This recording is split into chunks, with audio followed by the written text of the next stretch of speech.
อ่ารถบักหลายคันเนาะโอ้ เลือกขี้ไป เลือกขี่บาทนี่คักก็ดี ก เนาะ ลางคืนก็ออกมาจอบมาช่องเบิ่งบ่ สู้หอยนอนอยู่ คอยนอน เอาอยู่นอกพี่ โด เด้ ย นอนน่ะ เอ้า มันบ่ได้หมง มาให้เขานอนในบ่ เขานอนได้อยู่บนโต๊ะเขาก็ ฝนตกแล้วเขานะคัน เพราะ ว่า เขานอนเผาเนาะ โดยเขาย่ามคือย่าม นางเอ้ยเอาน้ำเย็นมาง่ายขึ้นแน่ลูก รปภ น้ำเย็นมาดูเย็นได้ไว้ บอกขออนุญาตนำนะพี่น้องแบบเดียวกับรปภไปเผาเครื่องคอง โดย ใช่นอนเผาอัดกุญแจดิ ไปนอนลี่อยู่ใน เนาะอัดกุญแจอยู่ในเนาะ ลูกนอน แม่นสำโรงพ่อน่ะให้นอนเผาเครื่องโครงนี่เนาะ โดย แต่เก่าได้สะเพิ่นเอาใช้ฉัน เพิ่นก็จ้างคนมาเผา เจ้าคนเขาหัว แสดงว่าโชคดีชูเจ้าได้สะเนาะ โชคดีโช เพิ่ คน ดี จ้างคนมาเผาแล้วบ่กลุ่มของเพิ่นนะแบบมาพื้นมาไผ่รถเข้ากับหลักไปขาย ห่วยจังว่า มัน เด้ แบบนี้คันของเพิ่นเสียก็ น้ำเย็นบ่นี่ น้ำเย็นโดย เอาเลยโอ้เพิ่นมาอยู่พี่เพิ่นมีน้ำเย็นเลยเฮ้ย เพิ่น เนาะ ให้ใช้ตู้เย็นเพิ่น บ่ ตัวเย็น เออ นำอนามัย ค่าพื้นค่าไฟ ขอบคุณกับไฟเสี ขึ้นอยู่กับเพิ่น โดย เป็นยืนคน แต่เฮาแบบเป็นถั่วเป็นบว เพ ง ราะว่าอยู่นอกที่เนาะบ่ค่อยได้มีอันอิหยังกล้องวงจร บ่มีหรอก มีแต่ว่าอาศัย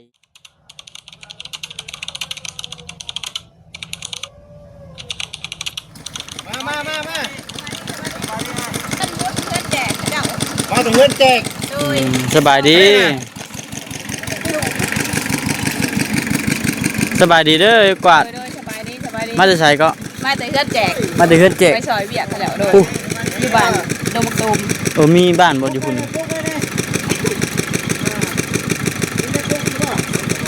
ไปแต่เช้าพุ่น ถ้ากับไปบาง2-3 โมง อ๋อมาเวะอยู่เฮือนน่ะบ่เห็น เมื่อแหละเพิ่นมาอยู่นี่ เออ เพิ่นมาให้มาเผาอยู่นี่เด้ เออสบายดี กดจ้างบ่ เลยเพิ่นจ้างมาเผาอยู่ดีเขาได้ที่อยู่ที่กินมาแล้วเขาได้ที่เขากินนอนอยู่ มาจ้างนี่รถไม่หารถไถเอาจักรถไถ เอา เลย จ้างนี้ เอาจักรนี่ โดยเพิ่นให้ใส่ เป็นให้ เพิ่ ใช่ นให้ยืมก่อน ให้ยืมก่อน เดี๋ยวเขาเก็บน้ำแล้วส่งคืน จะโค้งนะโค้งรถตัวเอง โดยพวกตัวเองมวยดักใสเป็นให้ยืมเดี๋ยวเขาเก็บน้ำแล้วอ่ะ โอ้ ไปนั่ง ไปมาเชื่อว่าจนที่สุดในหมู่บ้านพัน คือมีแต่รถเต้ ใช่บาทนี่ว่าเออ เพิ่นมาเผาได้ เออได้บ่คำเจ้งหรือเปล่าเลย แจ้งอยู่นี่คือบ่จักตัวนี้ใส่ ดีจังเลยเนาะ เบื่อ เจ้งบ่ครับนี่มาสิเนาะมาสิเนาะเจ้งบ่ครับมามุม แจ้ง เห็นอยู่นะ นี่เอามานั่งข้างนี้ดูไปครับ น้ำไหลคน ทำได้ เออข่อยสินั่งอยู่นี้ เอ เนาะให้ข่อยนั่งเนาะ อืม บ่ได้เบ่น่ะ เจ้งนะนี่ แจ้งบ่เออเอา แม่นแล้วป่ะ แจ้งว่าข่อยต้องอยู่นี้ แม่นแล้วป่ะนี่ ได้อยู่ แจ้งอยู่เนาะพี่น้องเนาะมันยอดมาสั่นพี่น้องเลย เด้อ ไปแต่โดนป้าก็จะเห็นอยู่ได้ ข่อยสิตั้งกล้องไว้ก่อน ติดตามอยู่บ่ โดยเห็นอยู่ว่าคำหลาไปจะเจาะไปสวยเรือ ผมว่าคำด่าก็เห็น เห็นเบิด จากขอดบ่าวคำด่าพี่น้องเนาะ คนไปสวยเรือเห็นอยู่กดติดตามอยู่ รู้จักคนบ่าวคำลาติ มันจะขั้นรถนี่นอนเผานี่ บ่เท่านี้แหละ จะขั้นนับอยู่บ่ เก่า เก้าขั้น โดย ขับเป็นอยู่บ่ บ่เป็นเลย 8ขั้นบ่ 8 ทั้งหลังเจ้าได้นับอยู่บ่โอ้เป็นแบบไดนี่เป็นบริษัทบ่ โดยบริษัทแบบหลวงหลัดหลวง ทั้งรัฐทั้งหลวงเพิ่น โดยคนให้มากเขาเพิ่นให้แต่คนเดียวนะแบบว่ากลางคืนกับล้านหากลางเว้นกับล้านหาพอดีรวมกันพอดี3 ล้านจ้างแต่คนเดียว โอ้มันยังอันนี้ มักสบโอ เอาแล้ว พากิน พา เอา กิน มาให้เพิ่นลด เอาแล้ว เอาให้เพิ่นเอาเมื่อลด เอา พากิน มาฝาก จังว่าเทะเนาะ เอามาแต่บ้าน โอ้แบบบริษัททั้งรัฐบาลเพิ่นบ่นี่ โดยบริษัทแบบเขาเจ้าเฮ็ดทางเด้ เอาเฮ็ดนี่ได้คือได้ผู้จักกับเพิ่นคือได้มาเฮ็ดอยู่พี่ มันพ่อบ้านแหละแม่บ้านแนะนำให้มาอยู่นี่ ในบ้านเด้อพี่น้องเด้อ ในบ้านแนะนำให้มาอยู่ อืม ก็เลยบอกบ่มีมันอยู่บนไปแล้วก็เลยมาอยู่ในนี้ก็ได้ซื้ออยู่ซื้อกินนั่นแหละ บัดเฮือนได้ซะ เพื่อนกับ ห่างเด้อ ป้าไปหันก่อนมีเงินจะเฮ็ด ได้จ้ะบ่มีเงินเนาะ บ่แม่นหญ้าเปื่อยบ่ได้กันเดี๋ยวนี้ ในใจก็อยากมาอยู่เพื่อนเองพุ่นแหล้วมันหักมันบ่มีเลยก็อยู่ไปซะก่อนทุ่มทรัพย์ได้เงินเฮ็ดเฮือนกับซื้อรถ เออ หมุนมาแล้วเฮือนก็บ่เป็นตาอยู่ดอกเมือก็ได้ เนาะ โดย เบิ่งก็ยังหมุนเบิดแล้วแต่กี้น่ะเราเก็บขี้เหงื่อเด้อพี่น้องเด้อขาย โดยกูมื้อนี้ก็ยังไปหาเก็บคือเก่าแหละ เพียงแค่มานอนเผาซื่อๆ โด เนาะ ยมาเฝ้า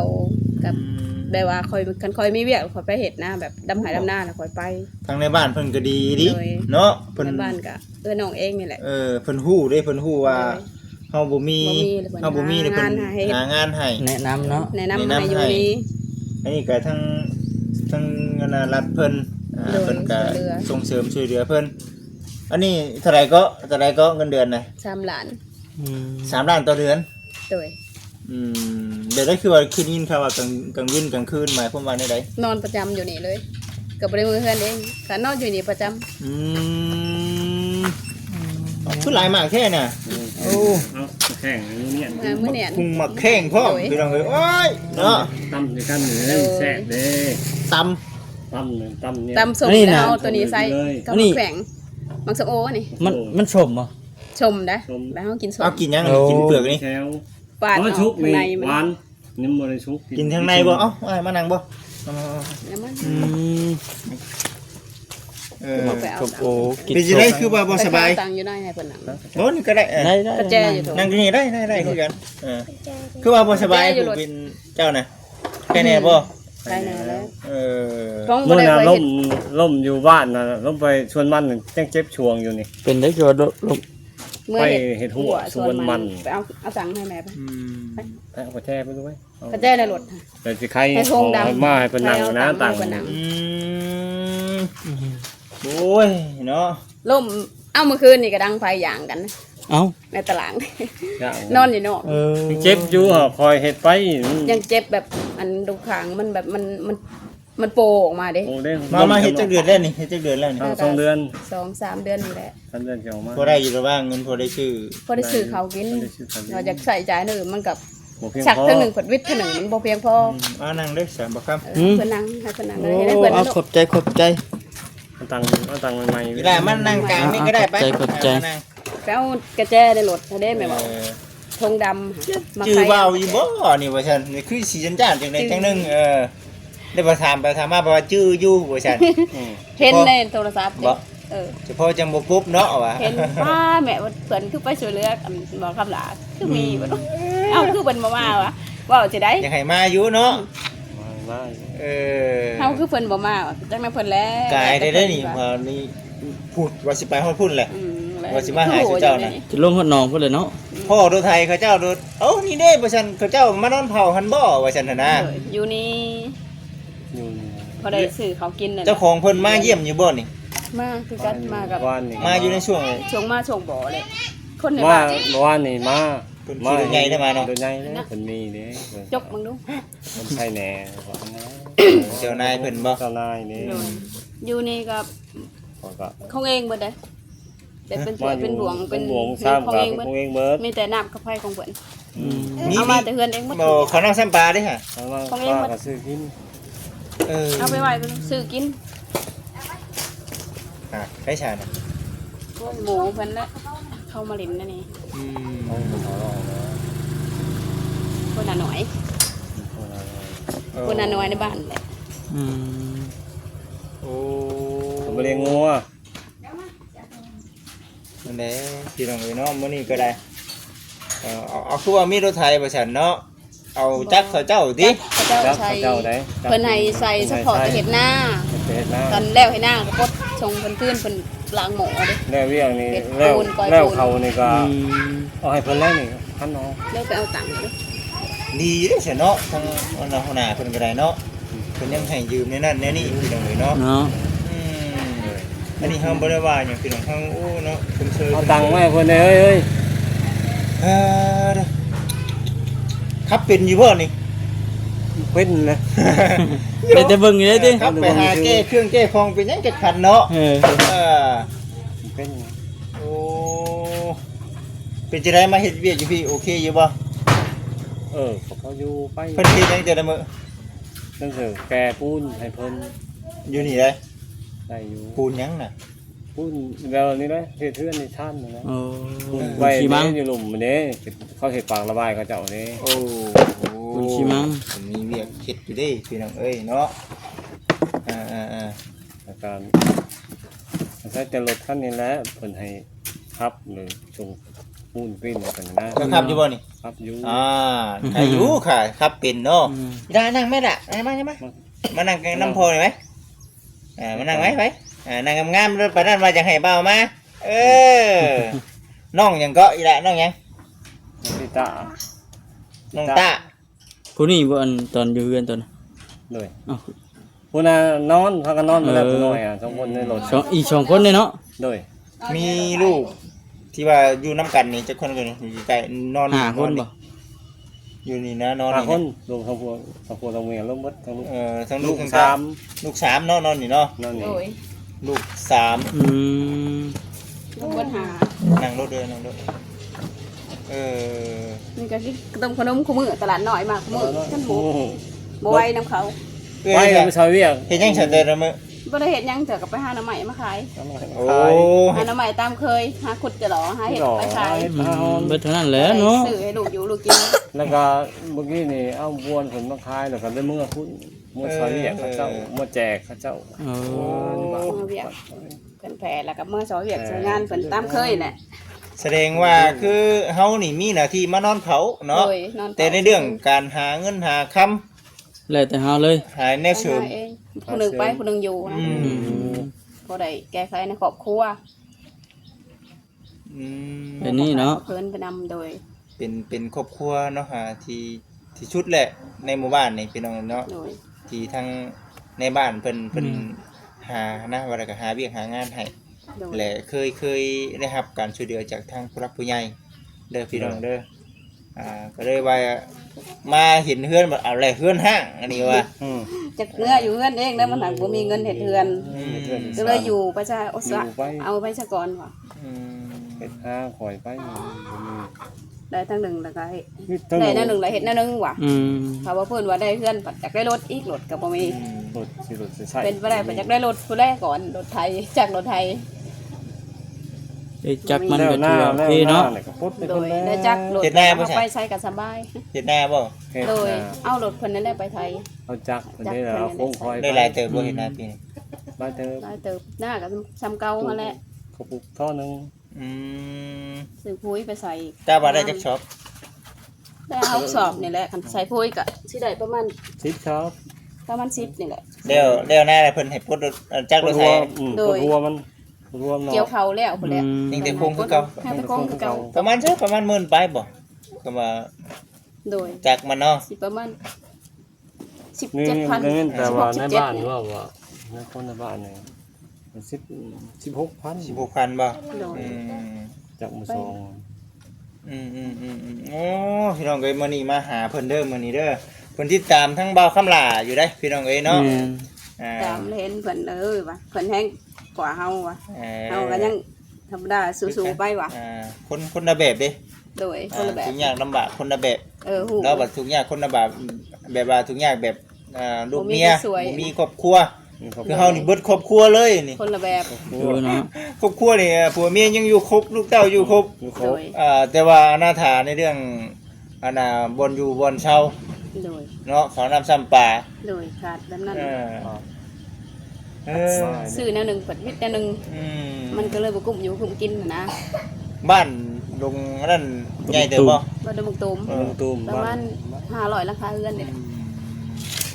บ่เคยเข้าไปจักเทื่อได้ บ้านเขาเจ้ากับบ้าน นี่ น้อ เขา ย จะเอาไปส่งให้ในร โอ้ ถ 500หลังคาเฮือนมันก็เติบอ ได้ ยู่แล้ว เติบอยู่ ประมาณ เกือบ 400หลังคา เนาะ บ่ค่อยมีคน ครึ่งพันเลยเนาะ มันเป็นบ้านน้อย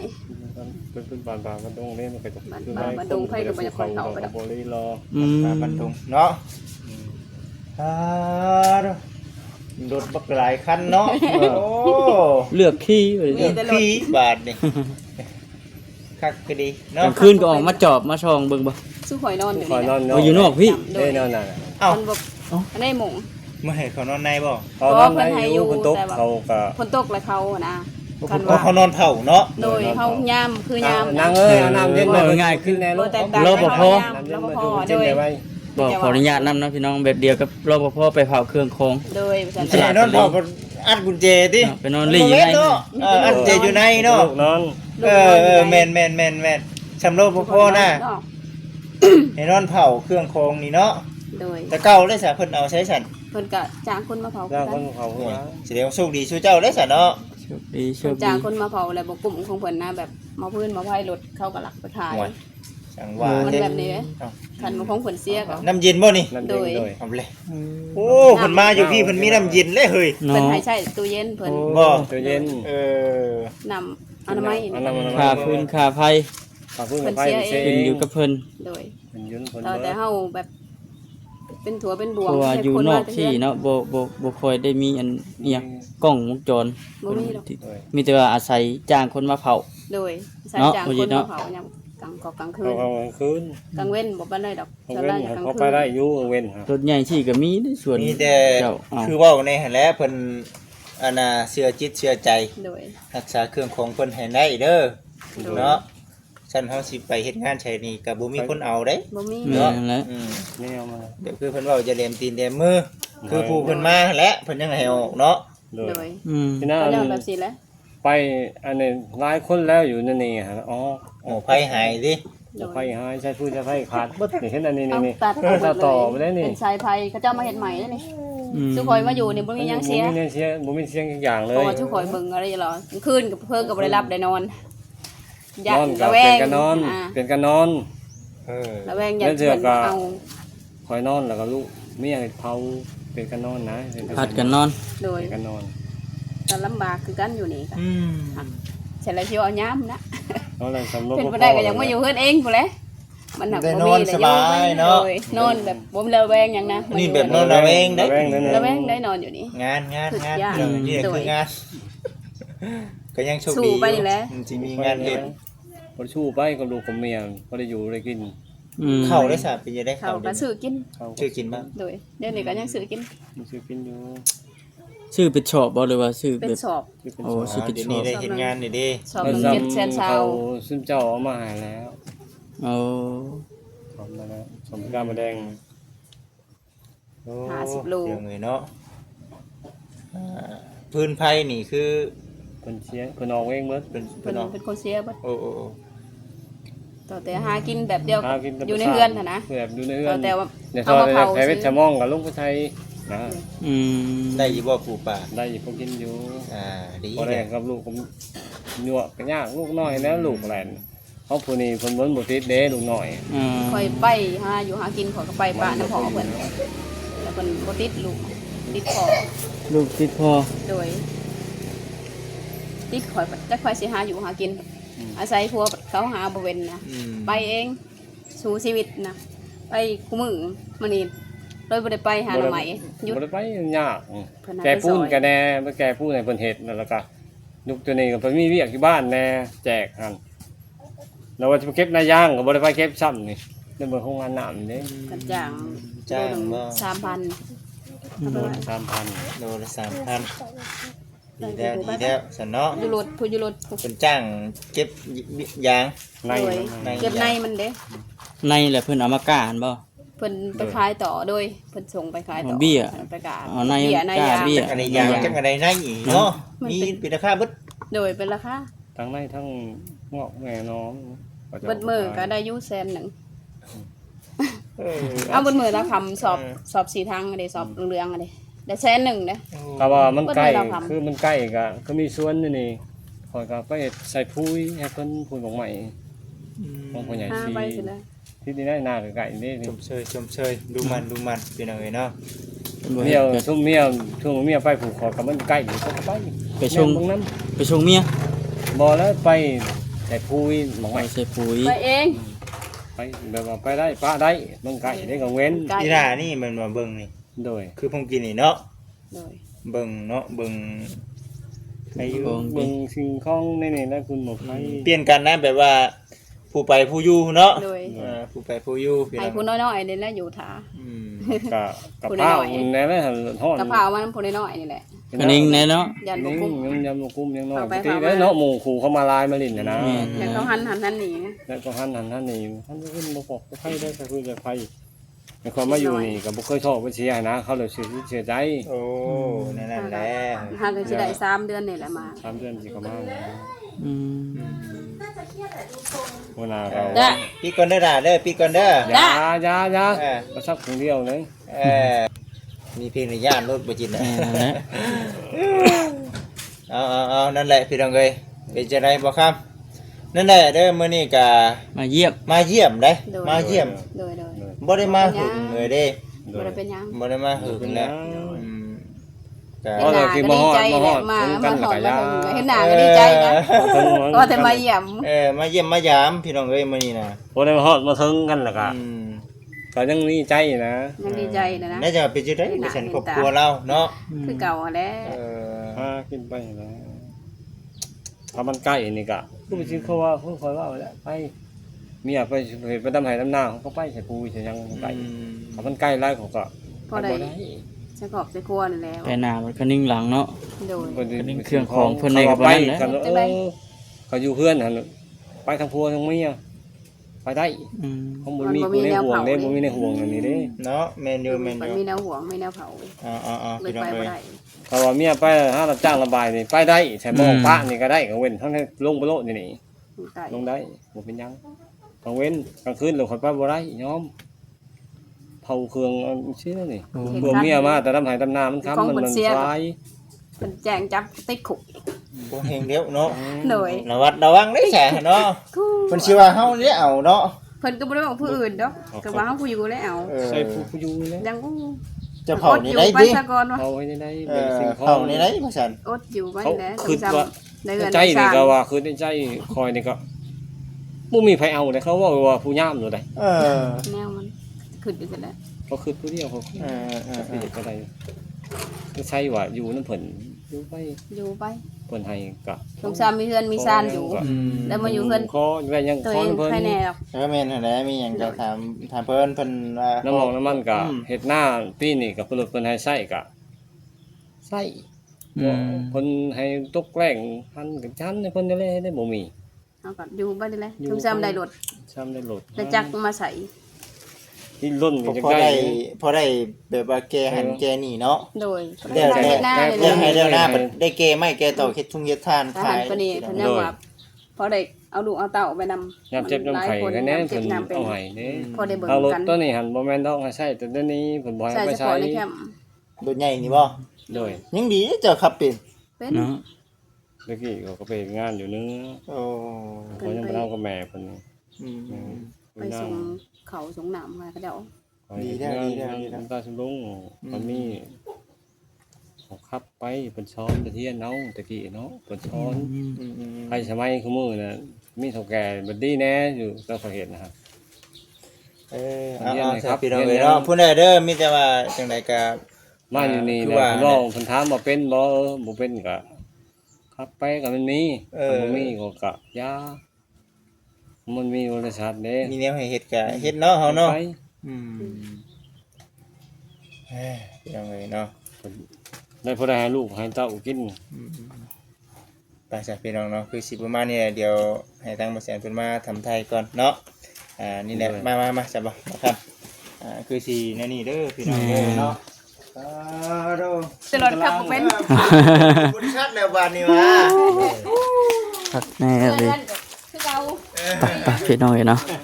โอเคพี่น้องเอ้ยสำหรับที่นี่ก็จบคลิปก่อนสบายดี